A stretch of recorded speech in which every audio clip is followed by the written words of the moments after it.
Peygamberimizin o dönemdeki zorluklarını, annesini, dedesini, babasını kaybetmelerini çok iyi öğrendim. Tavsiye ederim. Çok güzel bir sınavdı. Hem peygamberimizi tanımamız için güzel bir sınavdı. Peygamberimiz sevdaları sınavını, düzenlediği sınavı kazanırsak zaten ödülleri alacağız. Çok güzel bir sınav oldu. Kazanamasak da peygamberimizin hayatını tanımış olduk. Çok güzel geçti. Sınav soruları kolaydı zaten. Güzel bir sınavdı. Evde de okumuştum. Güzeldi. Sınava nasıl hazırlandın? Kitabımı okuyarak, yazarak, ezberleyerek. Peki peygamberimizin hayatından en çok seni etkileyen şey ne oldu? Peygamberimiz doğduğunda onun doğduğundaki mucizeleri. Seni çok etkiledi, öyle mi? Evet. Burada önemli olan aslında sınavı kazanmak değil, Peygamber Efendimizin hayatını öğrenmek. Çok iyi geçti. Arkadaşlarıma öneririm. Zaten birinci, ikinci, üçüncü, dördüncü diye ayrılıyor. Herkes katılabilir. Ben ödül için gelmedim. Bunu anlamak için geldim. Peygamberimiz çok önemli davranışları var. Çok dürüst, çok merhametli. Bunları öğrenmek için sınava girdim. Ve ödülü kazanamazsam da canım sağ olsun. Güzel geçti. Evet, peki sınava nasıl hazırlandın? Bize biraz onu anlatabilir misin? Kitabı okudum. Sonra bazen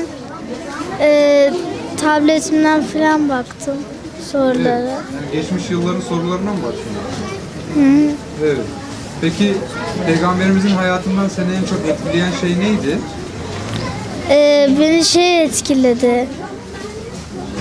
Ebrehe yaparken, Kabe'yi yıkmaya çalışırken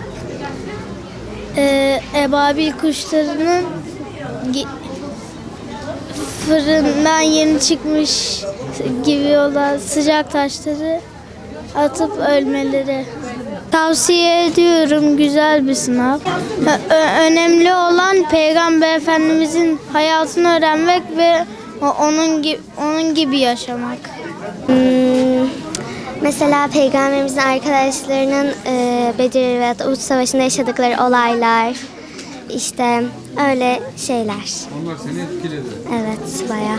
Sınavla ilgili düşüncelerin neler? Sınav kolaydı. Yani eğer ki iyi çalışan bir öğrenci varsa sınavdan bayağı iyi bir not alabilir. Evet, peki peygamberimizin hayatını öğrenmek sence niçin önemlidir? Peygamberimizin hayatını öğrenmek, hayatımıza uygulamak, doğru şeyleri yapmak, doğru dine tebliğ etmek insanları.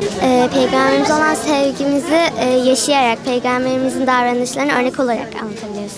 Bu çok önemli bir şey çünkü insanların Peygamber Efendimizin hayatını öğrenerek ondan örnekler alarak, dersler çıkararak kendi yaşantılarına bunu yansıtması gerekiyor. Bu şekilde aslında hediye bahane, ödüller bahane. Çocukların önemli olan Peygamber Efendimizin hayatını düzgün bir şekilde öğrenip hayatlarını tatbik etmesini anlayabilmesi gerekiyor. Bu çocuklar, bizler, bütün Müslümanların bunu bu şekilde düzgün bir şekilde yaşayabilmesi gerekiyor.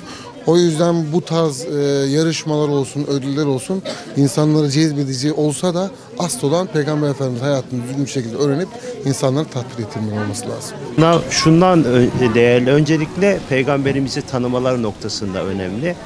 Biz zaten kızımla bu Peygamberimiz üzerine konuşuyorduk. Sınav sürecinde de geçen yılda katılmıştı.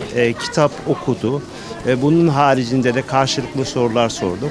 Peygamberimizi tanıması, onun ahlakını öğrenmesi, yaşadığı zorlukları öğrenmesi açısından değerliydi.